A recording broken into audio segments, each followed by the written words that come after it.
And we told the Marines, we're like, guys, stay the hell out of, don't go in this room. If you break the seal on that, you're gonna be on the evidence list and potential lists. So I remember the gunny was like, we're not freaking going in there. We don't care what we're not freaking going in there. Because the Marines, people don't understand, Marines in an embassy could go anywhere they want. Anywhere. Without permission. For them to say, we're not going in there, I showed them, like, open the door when we were processing. I said, this is all freaking money and jewelry and all this other stuff. And he's like, no, I don't. No. He gave the order. We're not touching it. You're not going in. And I know some of these kids were, like, dying just not to take it, obviously, but they wanted to see it. Just to see it, yeah. They just wanted to see it. So finally, they're ready to take this money down. We did 7-8 pickups or whatever it was. It was $20 million cash.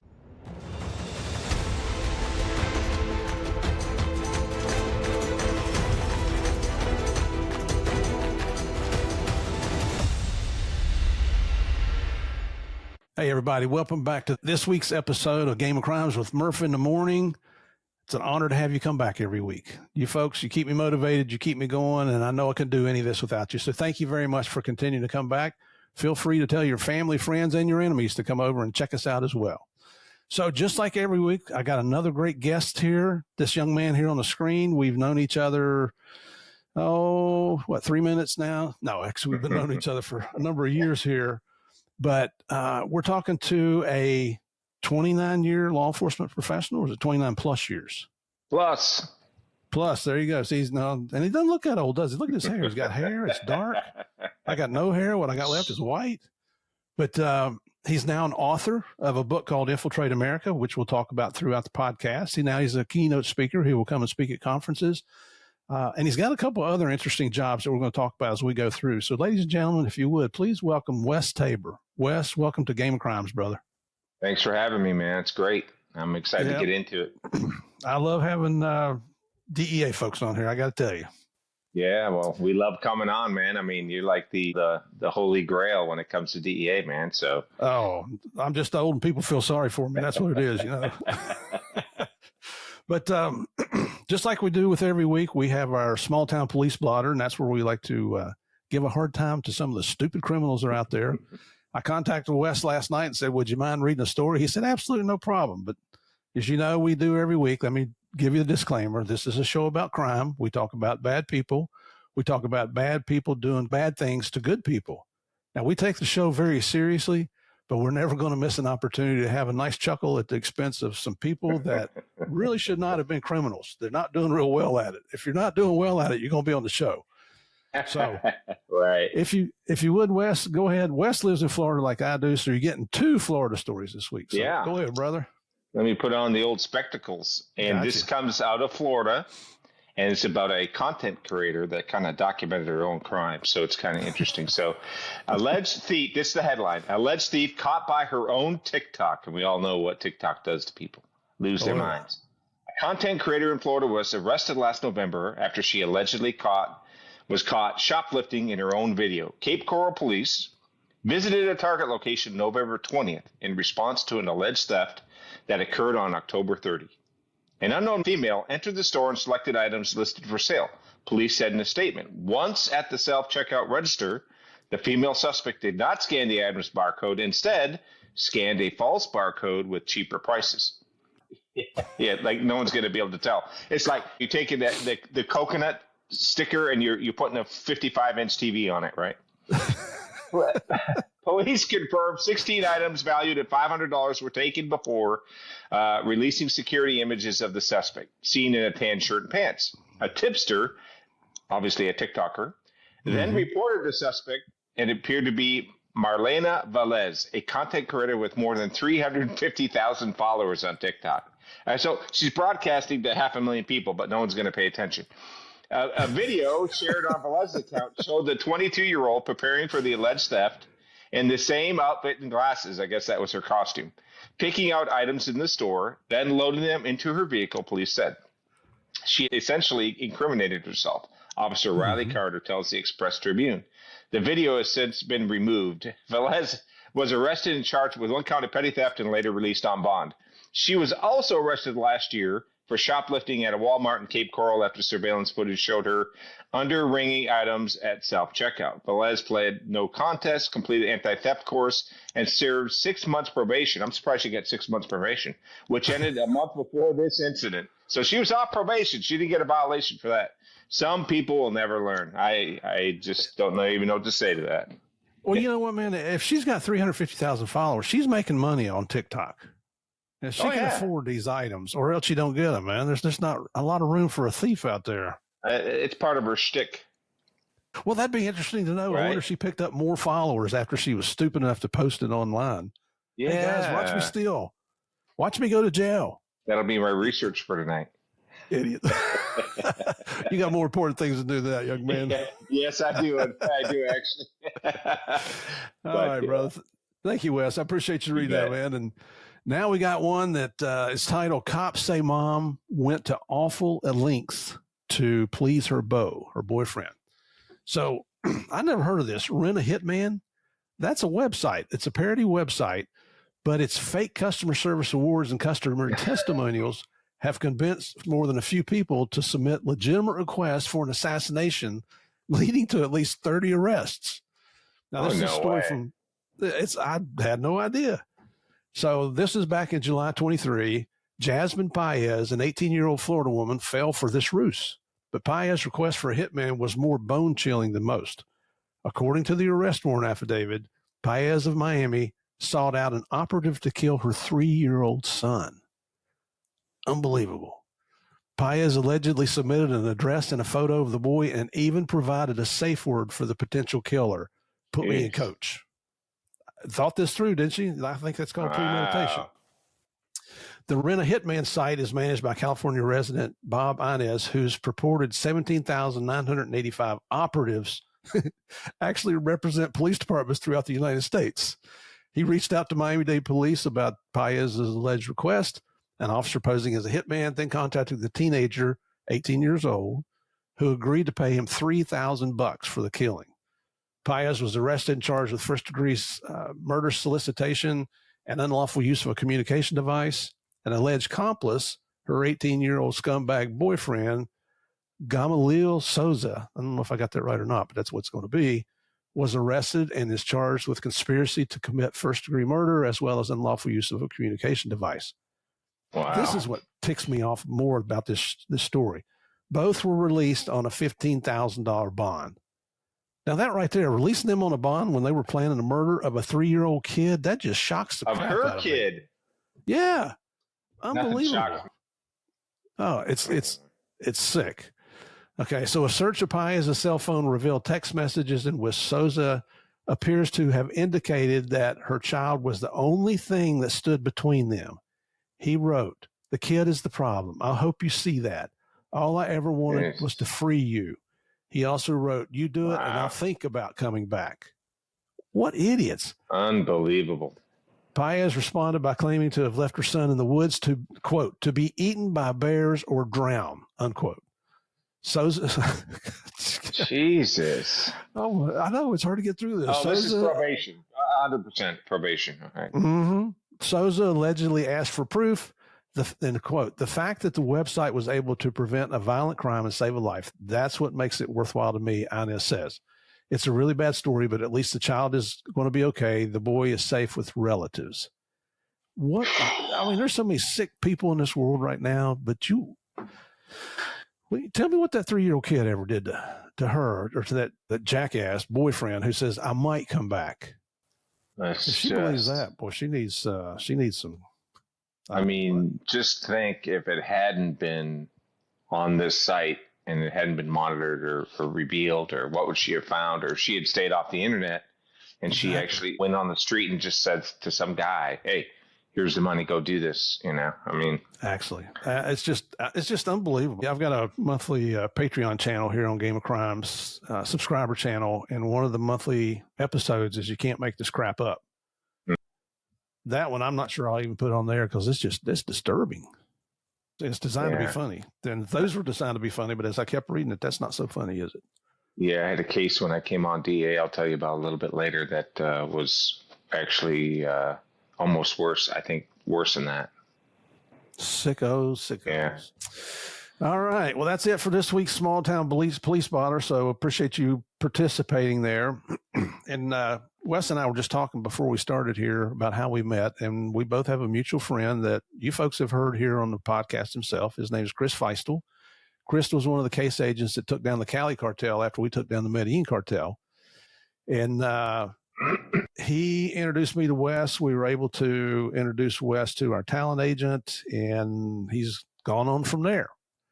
So we'll just kind of leave it at that because I don't want to tell you what he's up to unless he wants to tell you. But That's right. Wes, if you would just give us an idea about where you grew up, your family dynamics, your brothers and sisters, sports, schools, things like that. Sure. Yeah. I was born in Minnesota. I'm a kid that was born in the beginning of the 70s. I was actually born on Easter morning, one of the first kids in the Twin Cities that were born that morning. And my father was a military guy, but he had gone off to Vietnam. When he came back, he was a train wreck, like a lot of those guys. They just didn't have the ability to recognize what was going on, the PTSD. He was a door gunner, crew chief on a helicopter, and he did a lot of missions and just lost a lot of friends, had a lot of issues, right? So he's living in the bottle. He's doing this. Divorce takes the family, and I have siblings and older and younger, and so we grew up really poor. I mean, it was to the point where at one point we were living in a bus, like out in the woods, kind of thing. Wow. So heating up the wood for the water to go in one of those big steel tubs to take our bath if it wasn't in a pond, right? So it was a very, very different world. And my mother had met a guy that was a felon, a major felon. I mean, he had escaped from jail. He had robberies and burglaries and all this stuff. But when he went in the last time, and this is before he met my mother, they sentenced him to 5 or 6 years. And he had told me later, when they shut that door at a 5 or 6 year sentence, because before he just probation, suspended sentence is how the system is. Like they do, yep. And this was back in like 74, 75. Well, for 70, 71, he gets out and he's like, I'm not going to drink. I'm not going to do any drugs. I'm going to get a job. I'm going to go straight. And he did the rest of his life. He never touched another drop, did the right thing. And he always told me, now as my stepfather, hey, be truthful. Don't go out and scam people. Don't do anything. Work hard. And he taught me all those principles. He was a troubled guy as well. He had suffered a lot when he was young and so forth. But in the end, he was a really good guy. And he he guided me. And as I grew older and I realized, what am I going to do with my life? I started saying, well, I could be a truck driver, because back in the day, we had BJ and the Bear. We had all these TV shows where the truck drivers are the heroes. You had it anyway. Smokey and the Bandit. Yeah, any which way but loose with the monkey or the orangutan. And remember that stuff? So I was like, I'm going to be a truck driver when I'm like 6, 7 years old. And so that kind of stuck with me. I'm drawing trucks. I'm living, I have trucks I'm playing with. I just want to be a truck driver. And it was a different era. You had McCall was the singer back then, and he had Convoy, right? Convoy and all the stuff, the songs. People really valued truck drivers back then and they still do in a sense today, but it's a little bit different feel, right? So as I'm growing up in Minnesota, we kind of moved back and forth between Maine and Minnesota because my stepfather was a carpenter and he worked for a company, and wherever the jobs were, he would go. So most of the time I was spending in Minnesota in the 80s, and I had tried my hand at Boy Scouts, and I didn't have a lot of advocacy for my parents per se. Like, my mom was busy raising 5 kids, and it's 1983, and we'd just go disappear on our bikes all day long, and she'd be home for dinner. That was normal. I mean, that's normal for all kids. You know what I mean? Today, GPS tracker, AirTag, cell phone. We didn't have that. The truth. You know what I mean? Yep. Yeah. So when I would show up at some of these events with Boy Scouts or Cub Scouts, whatever it was, they didn't really pay attention to me. I never really got traction. I didn't feel welcomed at any of these places. I tried out for baseball, and I'd show up, and my stepdad was working his butt off constantly as a carpenter. He'd kill himself to pay for all these kids that weren't his, right? and my mom was the homemaker at home. So I was like, well, I don't know what I'm gonna do with my life. I'm gonna be a truck driver, but I'm trying to find like a male role model in a sense outside the scope of my stepdad. And then someone had told me, he said, hey, we got this thing that's called Explorers. And the Minnesota State Patrol has this group. It's kind of part of the Boy Scouts, but it's not. Come check it out. I'm like, oh, let me go check it out. Never thought about really being a cop. I'm like, at that time, I'm like 13 years old. I show up to the substation, state police substation, and there are all these troopers in their uniform. Some aren't in their uniform. And I walked in. They're like, hey, man, come on in, brother. Whoa, hey, how you doing? Hey, come on. Yeah, you're going to be a cop? We're going to show you. And they're all energetic. They're welcoming. They bring me in. They're like, give me handcuffs to play with. I'm like, what the hell? These guys are so nice. They're so nice. They're so welcoming. They say, you want to be a cop? We'll show you how to do it. And I was just like, what an impression it made. I had gone from showing up at a Boy Scout thing where they're just kind of like looking at me like, where's your parents? Oh, they aren't here? Well, whatever. Yeah. That's literally how it was. A baseball player. Oh, you don't have a glove? I didn't have a baseball glove. I mean, I didn't have any money. You don't have a baseball? They're like, whatever. And I just end up walking home or riding my bike. And then I go to these guys, and they are just awesome. And I'm like, wow. So I changed from truck driver really fast. I'm going to be one of these guys, right? So here I'm at 13 years old. I'm going to be a cop now. And I used to ride around with this guy, Desmond Pepin was his name. He passed on a couple of years ago. And Desmond Pepin gave me and we had these uniforms, these khaki uniforms with a state police patch and Explorer and all this stuff. He's like, listen, he was a savvy old cop too. I mean, he'd, been a cop in the 60s, 70s into the 80s. And he's like, if something happens, you don't ever go to that car, you get away, you do this. And he kind of broke it down to me. With chases, he's grabbing people. We're doing all this stuff cops do, especially back in the 80s. There's no playing around back in 1984. You weren't a lot of cell phones around. Yeah, you mouth off to a trooper and you're going to get the boot in your butt, right? So I was like, wow, this is awesome. And I remember when he would drop me off or pick me up, my stepdad, they never really met. They had this kind of like understanding, like after being a cop for so many years now, and that you could kind of like, you have a feeling with people and it's this innate kind of sense, like sixth sense. And they were friendly, but he kind of would look at him and he'd nod. And then Trooper Pepin would look at him and kind of nod and be like, yeah, I got your kid tonight. It's all good. He's like, and they never talked. Wow. They never talked. So, and he knew. He goes, is that your stepdad, huh? I go, yeah. He goes, what's he do? He's a carpenter. Oh. I was like, he had some issues with the law many years ago. Totally straight now. Doesn't drink, doesn't. He goes, yeah, I figured. Okay, that's fine. Never brought it up. He didn't care, Good. But that's how I got the interest in being a cop. So then fast forward, I'm in high school. Grades are pathetic.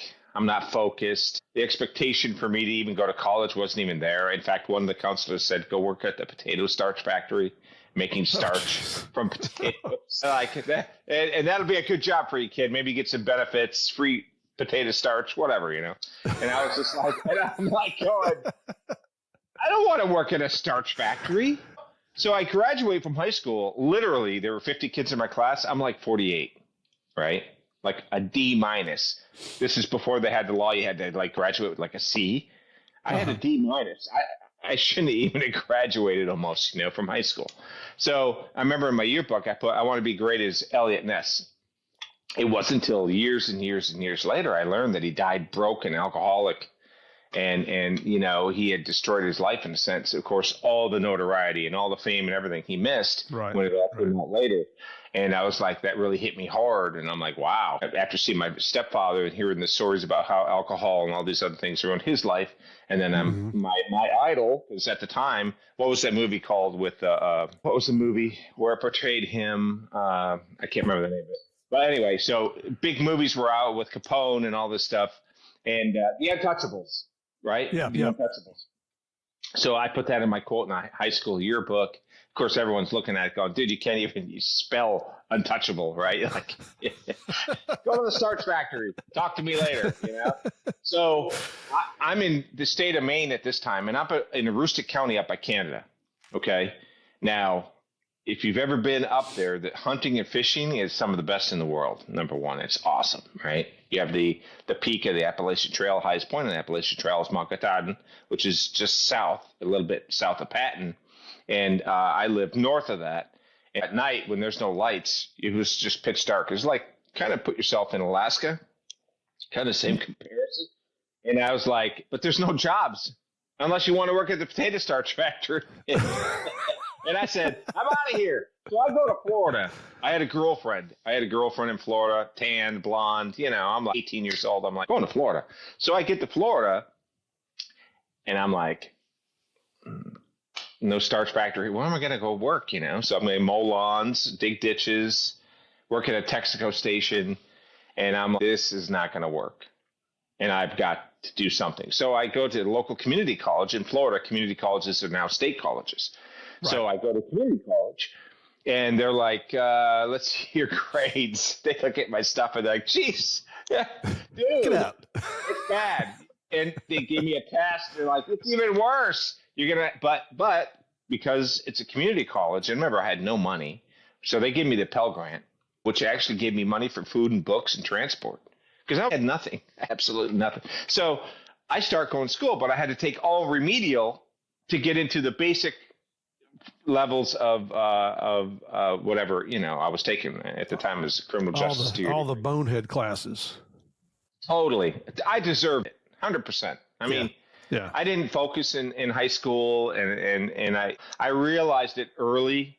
My girlfriend and her family, actually, they were educated people, and they were like, hey, you need to start making some choices here, because now you're in the big boy world, and, you know, unless you want to just keep working, digging ditches or whatever you're going to do. So I got my 2-year degree cooking. I was doing great. You know, I graduated with honors from there. And then I started saying, well, I want to go back into police work. And in Florida, the sheriffs run everything, right? The sheriff's like the most powerful law enforcement guy in the county of every state. And you really see that when you're working. I was in Hernando County, Florida, just north of Tampa. So I said, I need to get a job. Well, initially when I go out, here I am 18 years old, no college at this time yet, even though I was going to go and, you know, finish my degrees and stuff. And they're all looking at me like, get out of here, kid. I mean, some of the places wouldn't even talk to me. I remember a captain in Kissimmee, he actually brought me into his office, and he said, he's like, listen, he said, no one's going to hire you. I'm just being honest. I think I showed up in like parachute pants or something with a T-shirt on. It was just ridiculous, right? So this guy, but he was great. He goes, listen, go get some college, finish up what you're doing, get some age on you, sponsor yourself through the academy, and get everything going, finish your degrees and such. So anyway, so I said, I am going to focus on further my education, getting a little age on me, and that's exactly what I did. So fast forward a few years, now I'm actually married, and I'm young, but I'm married, and I get a job at the sheriff's office. So here I am. I remember when they gave me my squad car, it was I think it was this is in 1992, but I think this was a 88. The first one I got was a Crown Vic. Yeah, it was a Crown Vic. And I remember before that, they had given me an old Dodge with the one red light on the top, you know, that kind of spun around. And we had the 357 J-frame until we got the Glocks and all that. So we're talking Bonnie Fife kind of stuff, right? So, but the agency was great. It actually was a really good agency. But when you're new, you're getting all the junk, you know, give this kid this, give this kid that. And then when I finally got my Crown Vic, the big square body Crown Vic, I said, oh, this is great. So I remember went out in a tank top one afternoon, just before I started, and I wanted to drive it, kind of get a feel for it, even though I brought it back from the sheriff's office. I wanted to bring it on some of the back roads and kind of feel it out and do whatever I'm going to do. And I wasn't driving fast or anything like that. But I remember in one of the community areas, I'm driving, I'm in shorts and a tank top, right? And I go down to a cul-de-sac and I turn around, and there's a guy out in his yard, like clipping bushes. And he's looking at me like, the hell? And he calls the sheriff's office. He says, some kid stole a cruiser. He stole the cruiser, and the number is 20255, whatever. And he's driving northbound on whatever. We didn't have cell phones, right? So Yep. I had done the cul-de-sac, and I'm like, okay, looking at the mirrors, everything's great. I pull into my house, I park, I go in the house. My phone's blown up. I pick up the phone, the old phone with the cord and everything, and I'm like, hey, what's going on? Did someone take your car out? I said, I took it out. Where'd you go? I said, well, I was testing. I wanted to drive it just a little bit before I came to work. It's an old Crown Vic. I wanted to just feel for it. And I just took it around my neighborhood a little bit. And I said, why? Someone say I'm speeding? No. They weren't complaining we're speeding. They said some kid stole it, but the kid was you. And I was a kid. Yeah, I would look like a kid, How old were you at that point? I was 21. Okay. Yeah, I was 21 years old, man. And it wouldn't take long to kind of figure out law enforcement, how it could be very rewarding but very dangerous, because just 5-6 months in this shootout where I'm almost shot and killed with this guy that was suicidal and we got in a chase. It was one of the first videos of a chase with a camera on the dash. And you can even Google. It's like shootout, Spring Hill chase, something, 1992. Wow. And this guy has a gun and he's shooting out the window at us. And we're chasing him. And originally they went to the house because the despondent male was allegedly in there to do a welfare check on him. Mm-hmm. And he had a Camaro, an old time Camaro with that real sloped kind of hood that kind of sloped. Yeah. And I remember they pumped, because I didn't shoot him. I was in the shooting fray where I was almost killed by my own guys. They gave me an award, best dancer in a shootout. All I remember, I get out, I had my gun, and I roll out, and all of a sudden I hear, blink, blink, blink, jump, jump, blink, and you've heard bullets before, all the metal fragments and all this stuff. My door's getting hit, dirt's popping up, and I'm like, what the hell? Shotguns are going off, machine guns, because they had the SWAT team on the perimeter when this guy had ran out of the house, jumped in his car that they just cut the tires on one side. Well, that didn't stop him from driving away. He gets in the car and he hauls ass down the road and we get in the chase. So when he finally wrecked his car, I'm right behind another car. He puts it in reverse, rams the car in back of him, almost runs over a deputy, and then all the other deputies converge and they start shooting. And I almost get killed by all these guys. Here I am, 5-6 months on the job. And so one of the roll calls a couple months later, they're like, Wes, come up here. We're giving you an award. We don't know how you didn't get hit by these bullets, but here's best dancer in a shootout award. Making fun of it, as cops do, right? Oh, yeah. Oh, that's a miracle, though. Yeah. So, after working as a sheriff deputy, I went back to school, got my 4-year degree, graduated with honors from that criminology degree. And my buddy from SWAT, he had gone to the FBI, and he said, yeah, I don't know if you're going to like the FBI, dude. I'm kind of bored. He was at one of his first offices. They're giving him all the chum. He doesn't get the best casework at that point, because obviously they have great cases and great agents and everything else. But at that time, he's like, why don't you look at DEA? These guys seem like they have a lot of fun. I looked and I saw how many countries they're in, and I was like, man, I could go to an overseas post and live overseas and work for DEA. How does that? I started looking at, remember, this is in 1995, right? Mm-hmm. So this is a few years after I'm watching you guys take down the biggest drug trafficker in the world, right? Pablo Escobar. So I'm like, this is great. I could be the next Steve Murphy, right? Or Javier Pena. Wait, you got to set your sights a lot higher than that. Chris Feistel. What you got to remember, though. Remember that at that time it was actually happening. It wasn't DEA narcos. It was you guys were actually doing it, and all the Colombian police were coming up for medical treatment with their limbs blown off and all this other stuff, and they'd bring them up to DC and help take care of them. And it was a really crucial time for police work, but also in the global fight on narcotics and all these other things, because, and everyone knows this, Pablo Escobar, he wasn't just a drug dealer. He was a terrorist. and he was killing hundreds and hundreds and hundreds, thousands of innocent people. And when he took down that airliner, that was the last straw, you know. And when Reagan and the president talked, and they're like, okay, it's time we do something. That's how you got your job down there. So kinda, yeah. So well, let's talk about you. Yeah. So here I am, but that's the backstory on how I really got interested in.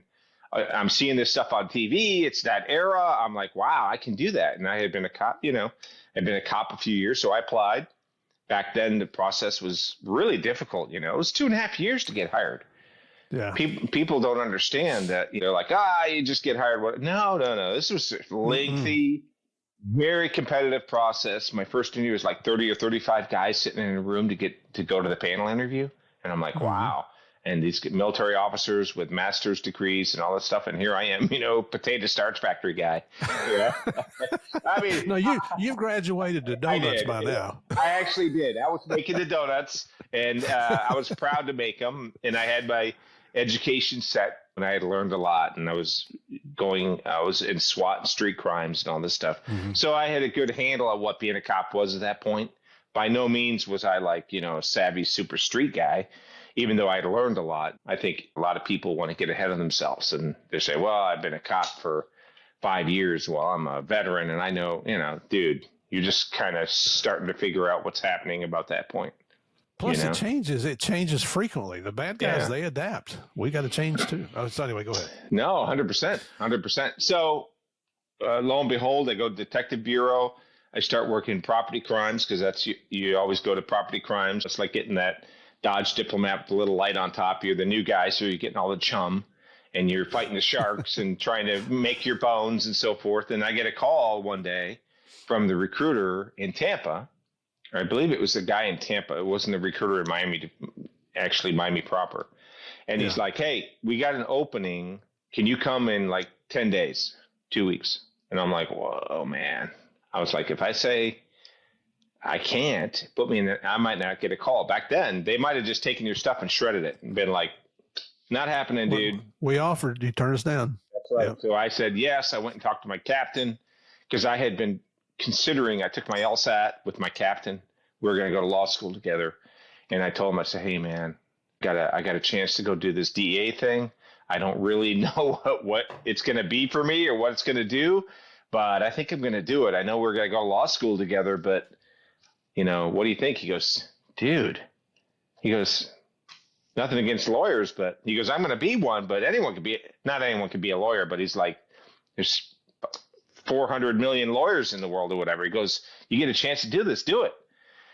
So I thought about it a little bit. I said, yep, I'm going to do it. So he went on to become a lawyer, retired from the sheriff's office, and he's a lawyer now in the Orlando area. Great guy. And I really thought about doing it, but going to DEA afforded me the opportunity of all these experiences we're going to talk about today. And so January of 98, I actually got swore in. Bob Michelotti swore me in. I don't know if you know Bob. Yeah, he swore me in. Yeah. No camera, no Polaroid. They just brought me in. I think I was in jeans and a polo, and he's like, well, I swear. I was like, man, I'd die to have that photo today, you know. 26-year-old kid, or 27 years old at the time. And then I went to the academy, and it was freezing cold. And this is back, I was 121, BA 121, right? What were you? 53. Man. I got to tell you, man, they bring Javier and I up to talk to the back class, the basic agent trainee classes now. And last time we were up there a couple months ago, there's 2 classes in session. And so they stand up and make them introduce themselves. It was class 253, 200 classes after I graduated. Wow. Yeah. Talk about making you feel old. That's crazy. That's but it's cool. It's cool, man. It's like going back to, it's like going back home to be. I mean, it sounds corny to say that, but it's pretty cool. Yeah. Every time I went back, I kind of felt like that. You really are, you kind of forged through the fire going through that 5-6 months. And at the time it was the FBI Academy. Now they have, you know, DEA Academy, right? By the time it was DEA, FBI, going up the tower, the second tower, they wouldn't let us go in the first. That was too nice, too close to the chow hall. So we had to go to the back one. Jefferson Hall, was that the name of it? Yeah. Remember the sunken room with the big TV?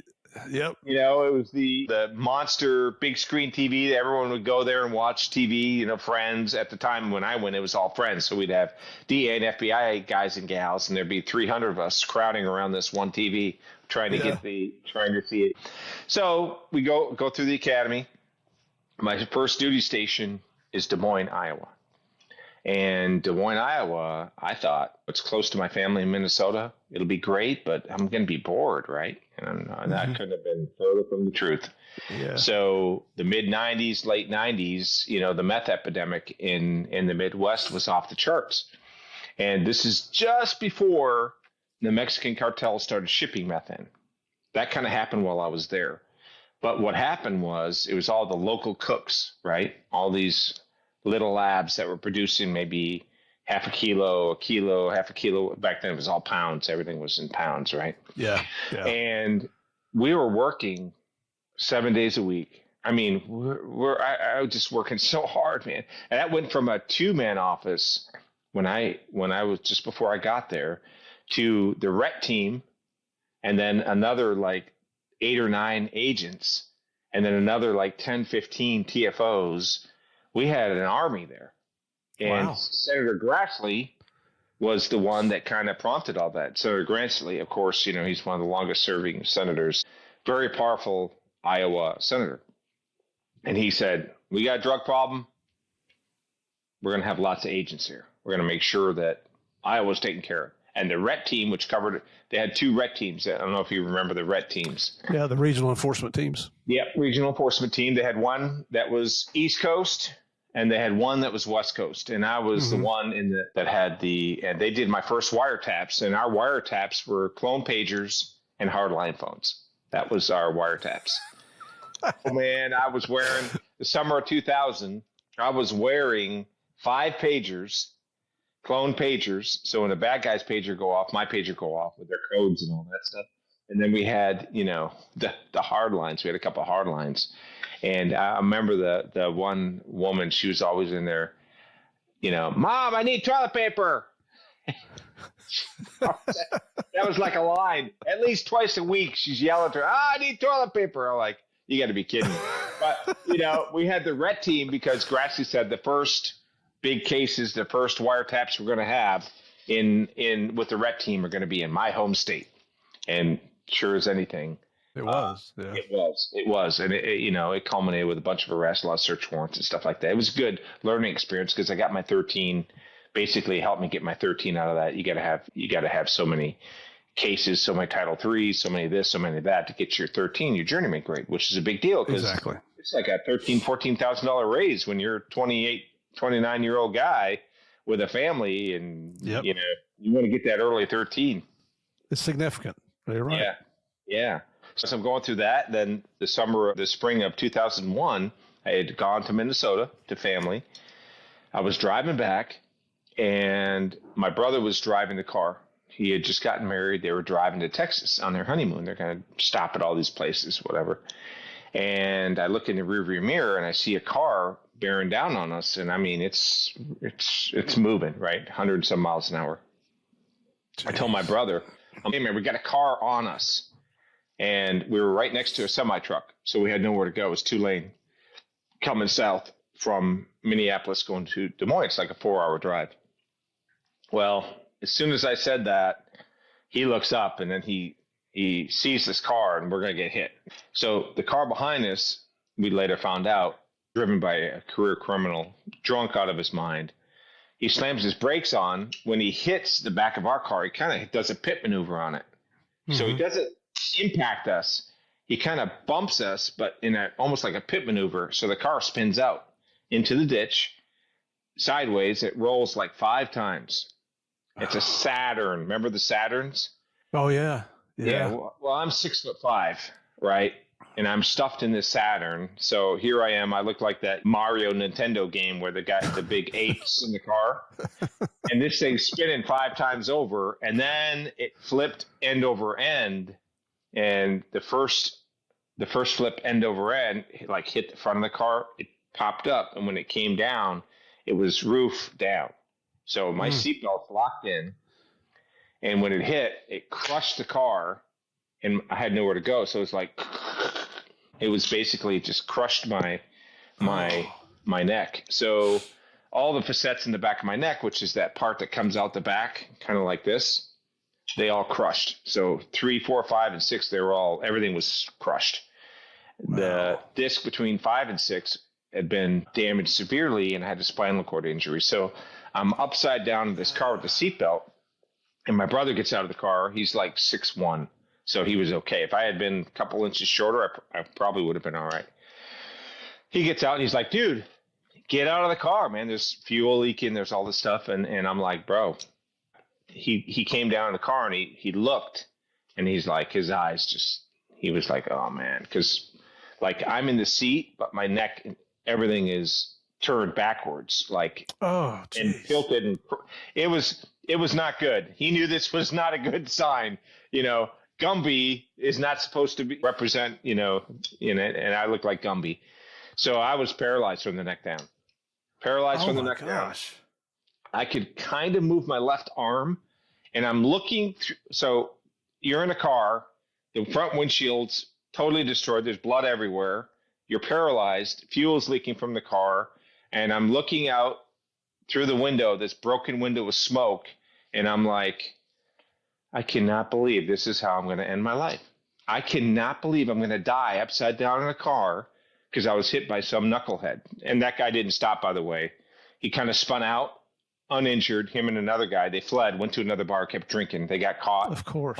I'll discuss that a little bit because of the travesty of justice that went with that, which I was very accustomed to. There is no real, rare do you find justice in our system. So I'm upside down. I told my brother, I was like, man, I can't breathe. You got to have to undo the seatbelt. Because I was like 275 pounds. I was a huge guy. And he's like, dude, I don't want to undo your seatbelt, man. You're going to fall on your head. You're already screwed up. It could kill you. I was like, dude, I'm going to die. I cannot breathe. You have to do this. And you're not responsible.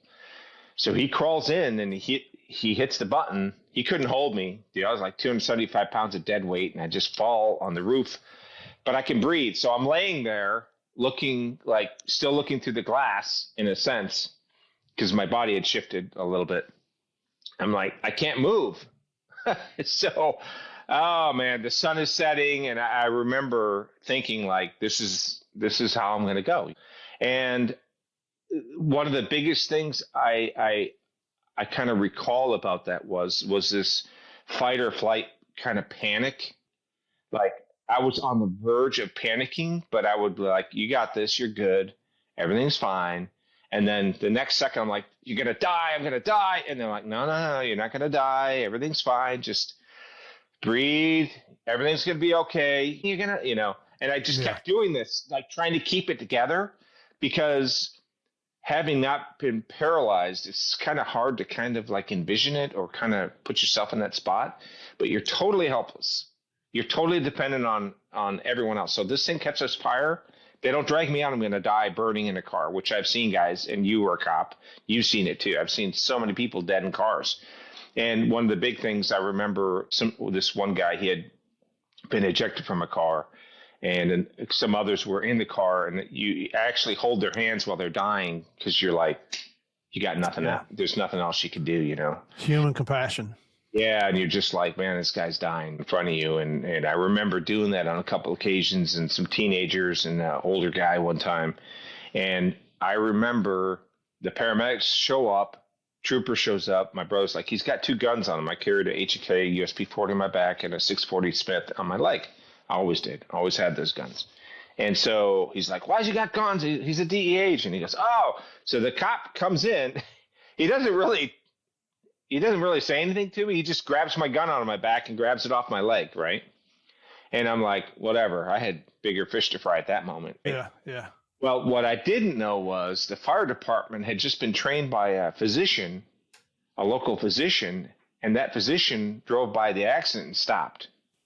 You're kidding. So he comes in to the car and looks at me. And the paramedics are like, hey, doc, it's bad. He's like, don't worry, I got this. He's like, this is my scene. And the paramedics are like, it's all yours. They didn't want the liability because here I am paralyzed. Right? Doc's like, he didn't give a shit. He literally didn't. He was like, yeah, I got it. Don't worry about it. He goes, all right, so what's going on? I said, I can't feel anything, man. I'm paralyzed. He's like, I think he said something about, how'd you get out of the seatbelt? My brother, I couldn't breathe. He goes, did you feel anything when you fell? No, I don't feel shit. So he told me, he goes, you know, you've been like this for like 6-7 minutes, whatever it was.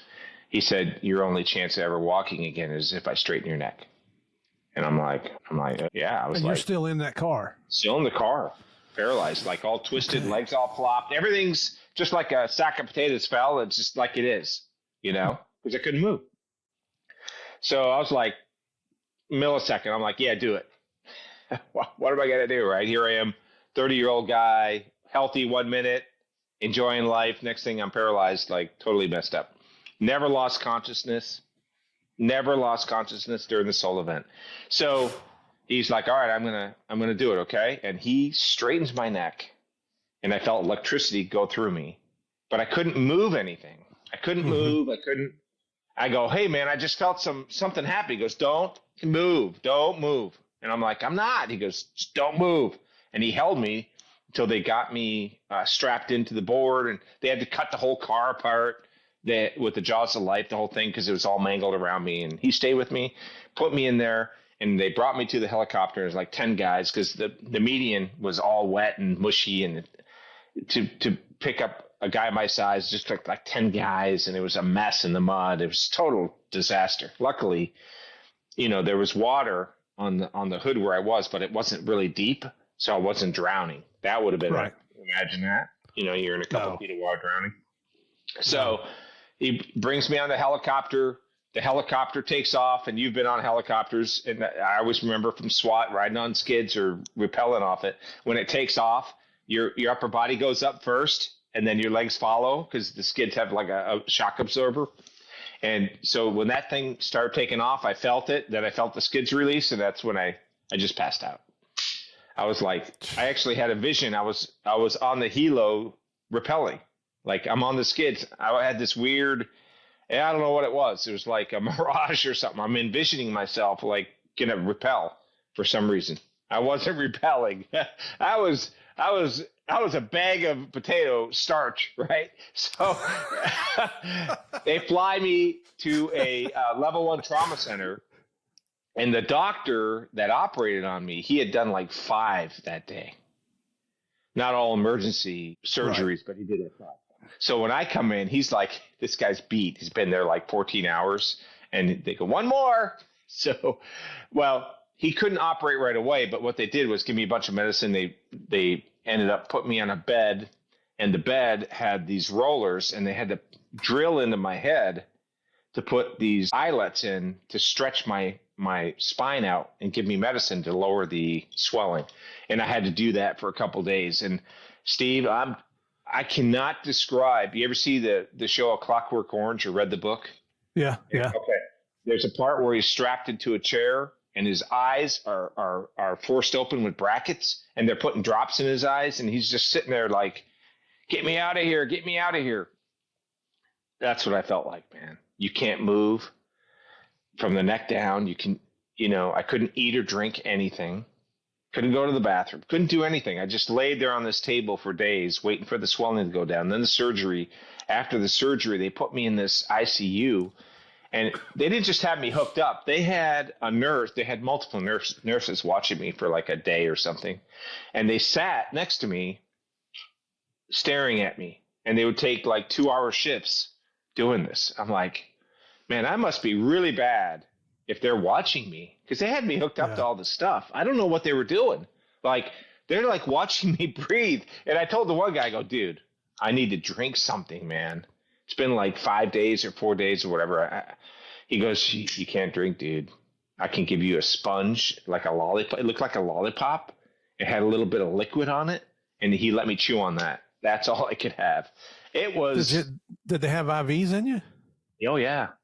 But when you have an IV, your body has liquid. But my throat, my lips, my mouth, I hadn't had anything in it for days and days. So everything was just parched and raw and bloody still. And it was a mess, right? It was a mess. And I was like, man, I tell the story about, I was like, at one point, I was like, if I'm going to be like this, fast forwarding it, of course, but if I'm going to be like this and they put me in the chair with the straw and I have to like blow to get my wheelchair to move, I'm going to like make sure I'm alone by the pool and I'm going to drive off into that pool because I'm strapped into this big, heavy, wheelchair. I'm going to go in the pool and kill myself because I couldn't live like that. I couldn't move for so long. It was like, this is going to be my life. So anyway, so fast forward a month or so, and I start moving a little bit. Like when I can move like this, I'm kind of flopping around. And I could stand up, but when I would walk, it was kind of like, it was uncoordinated, but I could get up. I could move a little bit. The first time I got up, I just passed out. I'd been laying down so long, my blood pressure couldn't regulate. I had to pass out. They'd sit me up, I'd pass out. Sit me up, pass out. So it was a true test of resiliency to put yourself through some kind of situation like that. I was put in that position. And there are so many times I had to say, am I going to fight or am I not going to fight? And I remember DEA was great. They TDY'd guys up on a case.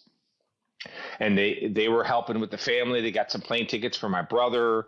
This was like the old school DEA. It was really something. I mean, when I got out of the hospital weeks and weeks later, I go through rehab locally in Minnesota. I couldn't get in a car. They didn't want me driving anywhere. So I had to do local like rehab stuff where I didn't have to drive long periods because if I get in another wreck, I'm going to die. They were concerned. So when I finally got to go home 4 hours away, my boss at the time, his name was Mark Hine, New York guy. He was a New York guy. He was there, and he's like mowing my lawn. The guy's mowing my lawn. You know what I mean? Like, great guy. My partner didn't even mow my lawn, and my boss is out there mowing my lawn. And so when I finally got to go back to work, I walk in and I'm a mess. I mean, I am a soup sandwich. I had no business going back, but I had no more leave. I was out a year, and I could walk and stuff, but I was messed up. So I walk in and he's like, so he goes, "Hey, you're looking good. I'll have a seat here. I want you to work on these, researching these details on something." Give me some BS. And I'm like, "What is this?" He goes, "Just work on it." I just sat at the desk and I'm like, ugh, I was in pain, like so much pain. And I just sat at the desk and we had just gotten Firebird, it was like in the 2000s when we got Firebird, right? So which is our computer system. The computer system for DEA, which they're still using, a modern version of it. This was kind of like Tetris back in the day. So, with the big screens and all that stuff. And I had remembered, David Larino? Very well. Oh, okay. So David Larino was my first rack. And I remember when I had walked in to the office, he was like, how flamboyant Dave is. He's like, "Hey, kid." His feet are up, toothpick in his mouth, suspenders. And he's like, "Hey, kid, see that thing?" Like first words he says to me. I'm like, "What thing?" He goes, "That thing." He's pointing at TFO's laptop. And they were like that thick back in the day in the 90s. Right? He goes, "That's the future, kid. That's the future right there." That's Larino, man. Yeah. We were in Miami together. He was like that back then. So I'm like, oh, God, what have I gotten myself into, Because it was almost, at that time, DEA was stepping back in technology a little bit. I came from Sheriff's Office. We had 800 megahertz. I go from that to UHF, VHF, and radios and all this stuff. But anyway, so I get back on the job. I'm like, I'm going to make sure I come back. They didn't have at that time the medical clearance they have now where you have to like physically go and do a process and all this stuff. They didn't have that. And I remember that they did it after I came back on because I'm known for something with that. And that was the reason why they kind of created some of those processes, because the doctor signed me to come back. The DEA doctor's like, "No freaking way. There's no way." And I was like, he's right. I'm like, I shouldn't be coming back. I am horribly hurt and I'm not recovered. But my doctor was like, "You're good." And he's like, can you just kind of hang out in the office a little bit? Will they take care of it? I said, yeah, they'll, yeah. So DEA kicked it back and said, no. So I brought that to my neurosurgeon, and he's like, doctors, right? He's like, who the hell is this DEA doctor? I went to Yale. I went to here. This guy was like a top-notch surgeon, right? He's like, if I say you can go to work, you can go to work. And he took that thing and augmented it, and wrote it even more, and sent it back up, basically telling the DEA doctor, like, dude, who the hell are you? He can go back. And they let me come back. But the DEA doc, I have to say, he was absolutely correct. I had no business. So I go back, and they kept me out of harm's way. I remember like 8 months back, I had already done all my wiretaps and all that for my early 13 when I got hurt. So that was good. I did a couple other cases, whatever, but nothing. I had done the heavy lifting for the early 13 packet. Back then we had to send all the files to headquarters, and they had a review committee. And so we go out on a raid, and I remember trying to pull my gun, and I couldn't get it out of the holster. And my partner, TFO at he was like, he goes, dude, just go sit in the car, man. You're good. Just go. So I go back to the car. I was working out daily, and I did come back, got my strength back. And that's when I said, I want to go overseas. And I said, there's a spot in Guatemala. And there were like 75 people that put in for it. It's so competitive to get overseas, right? And that's where you talk about your rabbi, right? Who's your rabbi? Well, I didn't have a rabbi at that time. I had my boss, who's Iraq in the Midwest. He knew some people. Come to find out, he knew a lot more people than I thought he did. A New York guy, right? So he just reached back to some friends. And I think I showed you my shirt, who's your rabbi? And for DEA, who's your rabbi, right? So I'm going to send one to you. So that's how you get things done. That's how you get things done. That's the guy who's going to take care of you. It's a big saying in DEA, very well known. I don't know if they say it anymore, but back in the day, it was like, who's your rabbi? So absolutely. I didn't really have one, but I did. I just didn't know it. So I get the job in Guatemala. And this was in 2003. So I language school, and then I shipped. And I remember in language school, seeing all these Colombian cops coming up, and they would put them in the same, not GLQ, but like a GLQ living quarters that I was in, TDY. And these guys were missing arms, Colombian police, soldiers, missing legs, burned, getting treatment. And so all the things I'd seen on TV about this overseas stuff with Escobar and all this, but now fast forward, now we're in like 2002, 2003. Now we're going to like Chris Beistel's area, and we had the Cali Cartel and so forth. So the remnants of all these guys getting shot and all this stuff, I got to meet one of the generals that later became the number 3 of the PNC. And I remember talking to him. I was like, hey, how do you deal with these terrorists? And I'm a cop, right? And he goes, we don't deal with them. We just have to freaking kill them. We have to kill these guys. We have to kill all of them. And the more we kill, the better. And he just kill. And then I started realizing, when I started seeing these police and stuff, they were TDYing up there to get treatment at some of the military hospitals and so forth. Wow, these guys are really suffering. Yeah. Little did I know at that time that Mexico would kind of turn into that mirror, the danger and the devastation that Colombia went through. Right. So I go down to Guatemala. I show up in the office, and back then the whole office was at the airport waiting for me when I landed. The whole office, wife, kids, everyone. And I walk out, and the boss is with me. He had met me in the plane with the SIU. Well, it wasn't really an SIU, it was contacts at that time. And I come out, and they're like, hey, welcome. And everyone's hugging me and everything. I was like, wow, that's crazy. And the office policy in Guatemala at that time was, when someone comes, everyone goes out, the whole family, everyone, the agents, everyone, and welcome the guys coming into the country. Excellent. Yeah, it was pretty cool. And so my first impression was, wow, that's pretty cool.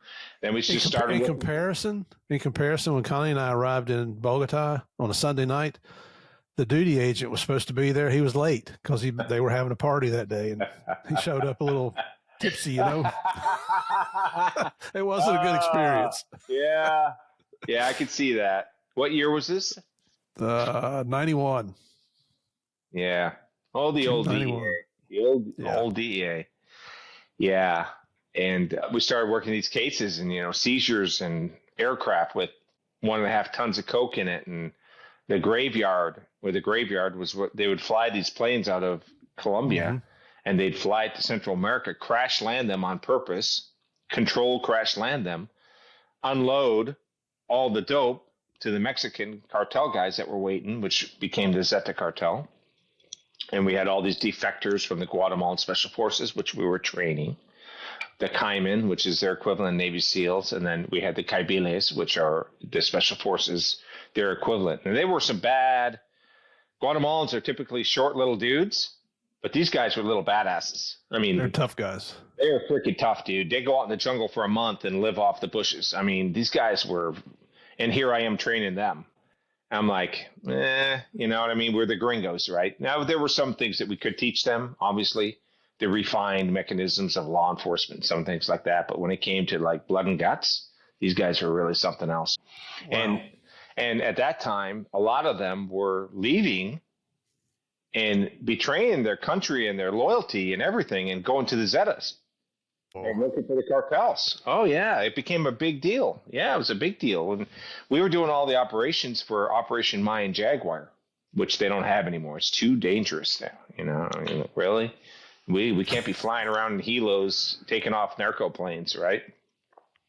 So, but at the time, we were doing land missions. We were doing air missions. We were doing all kinds of stuff, man. We did protective missions. They would have us come out when the senators would come down. Senators and congressmen and stuff, and they'd say, bring the DEA guys out. They know these areas. They know the cops. We'd set perimeters. We'd be out there with the M16s and doing everything with DSS or DOD or whatever. And I was like, this is great. This is the kind of stuff I want to do. TDY in Nicaragua. I'm TDY in El Salvador, Honduras. I'm going to Mexico City. I'm working cases where we have multiple tons of cocaine coming in, informants that are getting paid $1 million. This is what DEA is all about. Yep. And I got to work toward the end of my career, Operation Titan, which was the first time we had Colombian traffickers kind of working with Hezbollah. And that was run by Group 10 in Miami, but I was in Guatemala as the case agent. My first group was Group 10 Miami. Was it? Later, I was over Group 9. When I got there in 87, we had 413s and everybody else was a grade 7 or grade 9 fresh out of the academy. Really? Yep. Good times. Wow. But, so I was working with them and I was working with a guy we'll call Frank. We talk pretty much every day, even to this day. Miami guy. Of course, he went up. He was in SOD for a while and stuff like that till he retired. But he would come in. He was doing the undercover. And for guys that don't understand how the environment is overseas, and they say the overseas guys, and you have some people that it's positive, like overseas guys, they kind of learn everything about the overseas business and how things work, source countries, so forth. And they also work in the United States because I had the opportunity to work in like 7 of DEA's field divisions with 3 overseas tours in different countries, right? So I worked all over the country from LA to Chicago to Miami, St. Louis division, Colombia, Venezuela, Guatemala. I mean, I got to see a whole world of DEA, right? And that's the cool thing about the job. That's what I wanted to do, right? Yep. But then you have some guys on the job like, he's an overseas guy. They don't do anything but, sip tea and eat crumpets, all day long. Well, maybe if you're in London, you're kind of enjoying some of the benefits of the European lifestyle, right? But not when you're in Colombia, in Bogota or Cartagena, North Coast, or, in the 90s and 2000s. I mean, it's dangerous, Yeah, and absolutely. When I was in Venezuela as well. So we go through this case, we seize $20 million in cash. And I remember Frank, he was doing the undercover. We're at a hotel and he didn't have a gun. And I'm like, dude, you want to take, I call him Whiskers. Whiskers was my 640 Smith on my leg. I always carried Whiskers with me, as well as my other duty gun, right? So I said, dude, take Whiskers. He's like, no, I don't need it. It's not going to fucking help me because these guys had bodyguards out front. There were like 5 or 6 of them, suits and body armor with rifles in the side of there.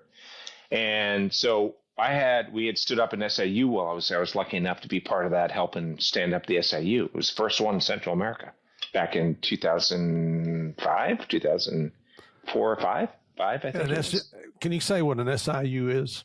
Yeah, so you have the vetted units. The SIU is a vetted unit of police officers that we select the people. We polygraph them, we drug test them, we background them, we mentor them, and then they're part of our trusted group as much as you can trust someone that's not an American, right? So right. Sensitive investigative unit is what they're called. If they're not run right, you can have a big problem. If you run them right and you're tight with it and you're on top of what's going on, you have a really good commander and a number 2, you'll be okay. But you could really mess things up because you have to keep everything in check because your life's at stake, right? Undercover's lives, all these guys coming down. And so he was in doing the meeting with these 2 Colombian traffickers, and he wanted to pick up some money. He got the contract to launder money for the Colombians that were supplying all kinds of stuff to Hezbollah, right? The terrorists. And I told Frank, I was like, dude, if it breaks bad, you just lay flat on the ground because we're going to come in and we're going to kill everything that's standing. We're just going to flatten everything because they were all traffickers and bodyguards and all this stuff. It's just going to be a mess. And of course, we don't want that. But he's like, no, dude, trust me. I'll be licking the floor if you come in, and we're on edge, man, because these guys are ready. They got AK-47s and small little techs and stuff like that. Luckily, thankfully, everything went well. We did multiple pickups, and we didn't have the availability to bring the money back to the U.S. right away. So I'm putting it – we didn't even have an evidence vault in Guatemala. So we had a computer room that was controlled access because it had like a slide deck classified for the server and all this old equipment, the safes and all that. So I was like, it's alarmed. I'm like, I told the boss, I said, hey man, we got to stack this stuff in here. So by the time we had all these deals and all these surveillances over time, it was like maybe a 5-week, 6-week period. We had like 18 massive suitcases full of cash in this room. And I'm like, so I'm putting evidence stickers on the door lock. Like we had a mechanical door lock because it's classified stuff. Mechanical door lock with the alarm. I'm putting on the zippers of the suitcases. I'm putting evidence stickers on it because I'm like, I can't count it. I can't send it to Brinks. Back then, we actually used to count the money. I can't count this. And we're talking like $20 million, 18, 19 suitcases. Yeah, so it's all piled up in this room. And we told the Marines, we're like, guys, stay the hell out of don't go in this room. If you break the seal on that, you're gonna be on the evidence list and potential lists. So I remember the gunny was like, we're not freaking going in there. We don't care what we're not freaking going in there. Because the Marines, people don't understand, Marines in an embassy can go anywhere they want. Yep. Anywhere. Without permission. They don't have to tell anyone. They just go in. And then when they find a security violation, you get a phone call and a pink slip. Pink slip. You get 3, you're out of country, right? Yep. So for them to say we're not going in there, I showed them, like, open the door when we were processing. I said, this is all freaking money and jewelry and all this other stuff. And he's like, no, I don't. No. He gave the order. We're not touching it. You're not going in. And I know some of these kids were like dying, just not to take it, obviously, but they wanted to see it. Just to see it. Yeah. They just wanted to see it. So finally, they're ready to take this money down. They had, I don't even know. We did 7-8 pickups or whatever it was. It was 20 million cash. They come down. They were like, we want to pick up the money. And I'm like, yeah, because I got no more room in the freaking, it's full. It's totally full. And they're laughing. So they bring 2 DEA planes down, and we don't even tell the AMBO. We're like, there's no country clearance. Well, there was, but not really, because we didn't want state to know we're taking out all this money, and then it might kind of blow up a little bit. So we just said we're doing it. So we loaded up in cars. I brought the SIU, and I told the commander of the SIU, I said, you just need to cover these high level DEA agents that are coming to board high level. They're just agents that were just bringing the money. I didn't tell them how much money we had. I didn't say we're even going with money? I said, we just need coverage. So bring the SIU out. And then he sees me with an M16 as I'm driving, slung, and we're at a stoplight, and I bring the M16 up, and I'm looking, and he pulls up next to me. We had all of our cars. We had the SIU, we had the undercovers, we had the money. Everything was loaded, right? We even used HSI. It wasn't called HSI at the time. It was whatever they were called. They gave us 2 armored cars as well, but they didn't come with us. They didn't come with it. It was the caravan of money, right? So when the commander of the SIU saw me, like when I stopped, I brought the rifle up and I'm looking, I didn't have an armored car. And I'm ready to get it on. So you know how it is when you just don't know. Yep. You pull up, you're going to get it on, right? So he sees me, and he looks like, what the hell are we doing? You get us into you guys for? Yeah, what the hell? You got bodies in the cars? What are you doing? So when we get there and we start unloading the suitcase, we call them over because it's heavy. We're like, dude, you got to help us. And then he's like, you son of a bitch. Yeah, I can't believe you wouldn't tell me. I said, hey, relax. Now you're aware. We're in a secure, pretty secure area. Get a perimeter set till these planes get off the ground. He's like, okay, yes, sir. Great guys. Super great guys. So planes take off. I got video of it. In fact, we did an Nat Geo special on Titan. And some of the footage they used was mine with the carts coming through the embassies, sacks of luggage, and the aircraft. Yeah. It was great. Great experience. The first case that Hezbollah was working with Colombian traffickers. One of the first cases. What year was that? We did the takedown in 2007.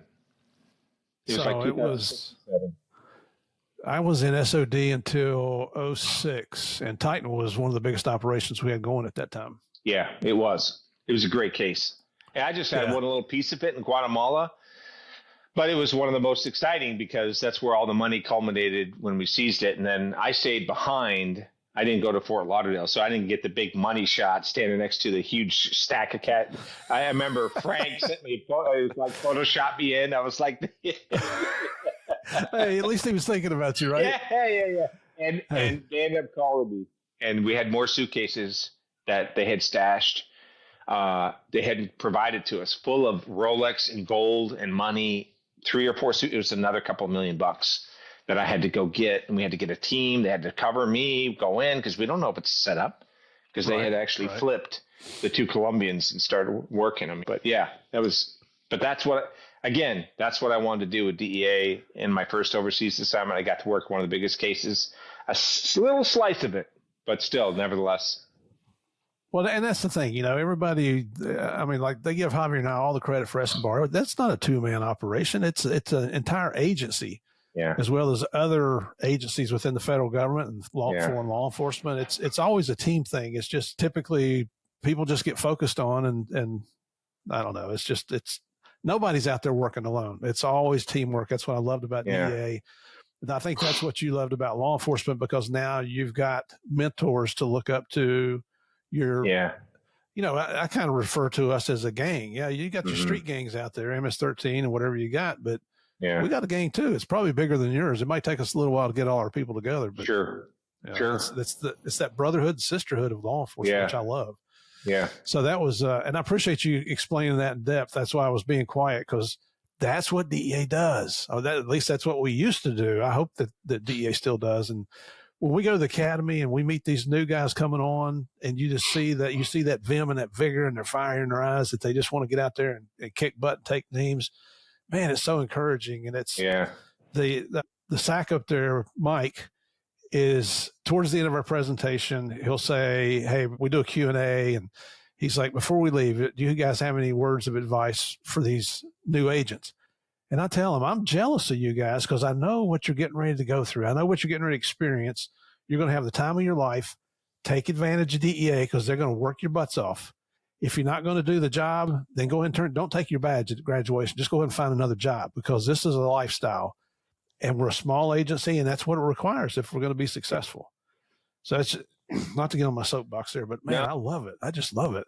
Well, that's what Loreno told me too. This isn't a job; it's a lifestyle. Yep. And Dave was an excellent agent in Miami. He's hilarious. He's one of the funniest people I ever met. We went through language school together. He got to be friends with my wife, and we'd get together with him, and you had tears rolling down your cheeks. So he's just a funny guy. Yeah, and he had served in Venezuela, which was one of the Yeah. reasons why I went to Venezuela later on when I came back from Guatemala. Yeah. Yeah. Anybody that's ever met Dave Lorino remembers Dave Lorino, I promise you. Yeah. I remember his going away. We all went to a Mexican restaurant, and we were all, I won't say we're all drinking, but 20-some years ago, I don't really care at this point, but we had some drinks. Exactly. Some drinks were flowing, right? And next thing you know, Dave's in scuba gear in the parking lot, walking around. He's a nut. I got pictures of it. I'll try to find some of them and send it to you. That would be cool. Privately, but Dave, he probably, if he sees this, he'll probably say, "I got a picture of that. Let me send it myself." And he's just a natural comedian. It's not something he has to sit around and think about. It just comes out. I love it. Oh yeah, 100%. Hey, Wes, thank you for walking us through that. We've been going a little over an hour now. So what I'd like to do, if you're amenable to it, is come back tomorrow and bring you back for part 2, because we're just now getting started on your career, and you've got so much other stuff that I'm interested in, and I know our listeners will be interested in. Thank the good Lord above that you healed from that paralysis, from that unbelievable car wreck. We'll talk about that again, because I want everybody to know what happened after, like Paul Harvey, the rest of the story, because it's pathetic is what it is. Yeah. But if you're good with it, brother, we'll see you again tomorrow. 100%. All right, brother. And for all our listeners, thank you guys for joining us again. Thank you for coming back every week. And let me tell you, I get goosebumps listening to Wes tell these stories, because I remember some of these cases, and I remember the experiences that he's explaining to you from my time working overseas and just working with DEA and being a cop. Please come back. You're going to enjoy the rest of the story, I promise you. Until then, everybody stay safe. God bless. We'll see you tomorrow.